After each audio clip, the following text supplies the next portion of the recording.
উজনি অসমত চলি থকা মিয়া বিৰোধী আন্দোলন বন্ধ কৰাক লৈ অসমত ৰাষ্ট্ৰপতি শাসনৰ দাবী কংগ্ৰেছ আৰু ৰাজ্যৰ দলৰ উজনিত চলি থকা মিয়া বিৰোধী আন্দোলনৰ বিৰোধিতা কংগ্ৰেছৰ লখিমপুৰ গোলাঘাটত হাজাৰ হাজাৰ বিঘা চৰকাৰী ভূমি মিয়াই অবৈধভাৱে দখল কৰাৰ পিছতো মিয়াৰ পক্ষলৈ কংগ্ৰেছ নেতা ৰিপুন বৰাই ক'লে উজনিত কাৰো মাটি বাৰী দখল কৰা নাই মিয়াই বৰঞ্চ মিয়াই অসমৰ অৰ্থনীতিলৈ বৰঙণিহে দিছে।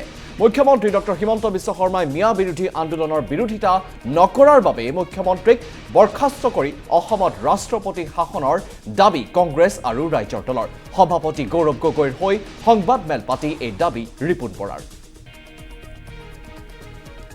অসমত কিছু লোকক ইয়াৰ পৰা যোৱা নামনি অসমৰ পৰা যোৱা সংখ্যালঘু মুছলমান সম্প্ৰদায়ৰ লোকে তাত কাম কাজ কৰিবলৈ যায় আৰু সেইসকলক মিয়া বুলি কৈ তাৰ পৰা তেওঁলোকক উজনি অসম ত্যাগ কৰিবৰ কাৰণে একাংশ সংগঠনে যি ধৰণে তাত তেওঁলোকক নিৰ্দেশ জাৰি কৰিছে সেই পৰিপ্ৰেক্ষিতত আমাৰ অসম প্ৰদেশ কংগ্ৰেছ কমিটিৰ যিটো স্থিতি এই স্থিতি সভাপতি মহোদয়ে আপোনালোকৰ যোগেদি অসমৰ ৰাইজক অৱগত কৰিবৰ কাৰণে আমাক অনুৰোধ কৰিছে।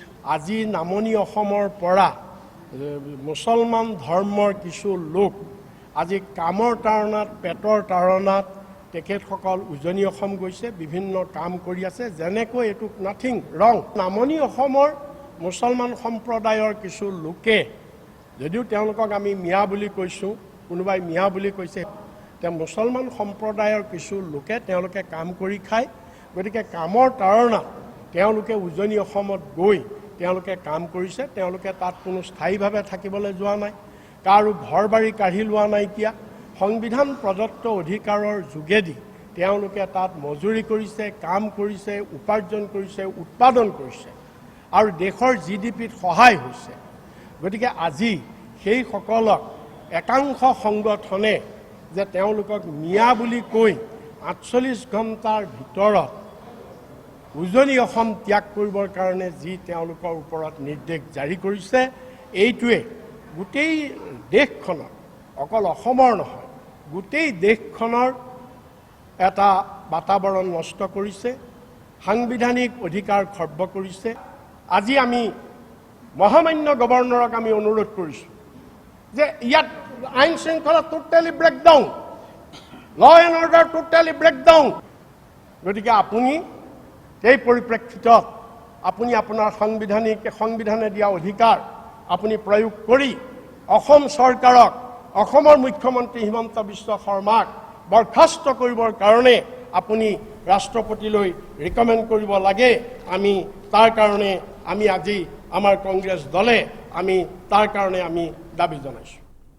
আৰু একেই দাবী অখিল গগৈৰ। অসমৰ আইন শৃংখলাৰ স্খলন হৈছে বুলি কৈ মিয়া খেদা আন্দোলনৰ বিৰোধিতাৰে ৰাষ্ট্ৰপতিৰ শাসনৰ দাবী অখিল গগৈৰ।